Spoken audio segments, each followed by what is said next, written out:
par exemple, pour un choix professionnel, depuis le début, j'ai le sentiment qu'on me pousse vers une direction, et puis dans l'instant d'après, dans une autre direction, comme si on cherchait à m'embrouiller. Pourrais-tu m'éclairer, s'il te plaît?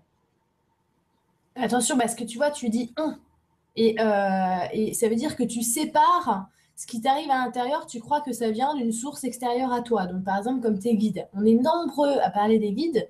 Et je trouve qu'il y a un truc qui se fait de plus en plus en ce moment et qui devient vraiment gênant, c'est de situer les guides à l'extérieur de soi, comme une espèce d'équipe de conseillers, tu sais, dans un bureau où tu arrives et ils sont là en train de discuter avec toi. Or, c'est pas du tout comme ça que ça se passe, puisque tes guides, ils sont branchés sur ton toit et ils sont même, on va dire, carrément indissociables quelque part de ton toit et ils ne peuvent pas t'orienter vers quelque chose qui est autre que ce que ton moi profond souhaite.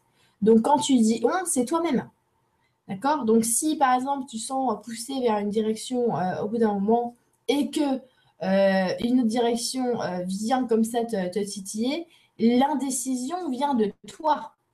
C'est ton indécision parce que toi-même, tu ne sais pas où aller objectivement. Ton objectif n'est pas assez précis, n'est pas assez clair.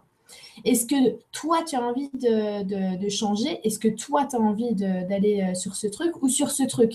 C'est hyper important. L'univers, il ne fait pas les choix, ni les guides, ni l'univers ne font pas les choix à notre place. Et en fait, c'est une fois que nous, on éclaire le choix à l'intérieur de nous, qu'on éclaire la route.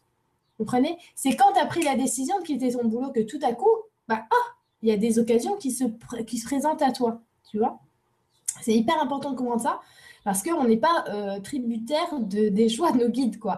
Vous voyez, et nos guides, ils ne changent pas d'habit comme de chemise, pas du tout. Tout est absolument fluide, en fait, une fois qu'on éclaircit nos propres souhaits. Et pour ça, ils n'arrêtent pas de me balancer le mot depuis tout à l'heure, il faut énormément de concentration. Il faut de la concentration. Vous allez voir, à mon avis, vous êtes plusieurs, quand vous êtes dans l'inspiration, ça doit vous arriver. Vous commencez quelque chose, vous avez tendance à ne pas le finir et ça peut se reproduire. Et bien ça, c'est un manque de concentration. C'est-à-dire que vous êtes tellement ouvert à recevoir et à appliquer les idées qu'au bout d'un moment, vous le faites un peu trop et vous oubliez de vous concentrer sur ce que vous avez reçu pour le former. D'accord? Parce qu'ici, on a besoin d'un temps de formation et de création. Donc, il faut rester concentré. Une fois que tu as le vent en poupe, tu restes concentré et tu essayes de ne pas trop changer d'envie à tout bout de champ. Ou alors, quand tu as quelque chose de contradictoire, essaye de savoir à l'intérieur de toi pourquoi. Est-ce que toi-même, tu n'es pas en train de te tester sur quelque chose? Tu vois?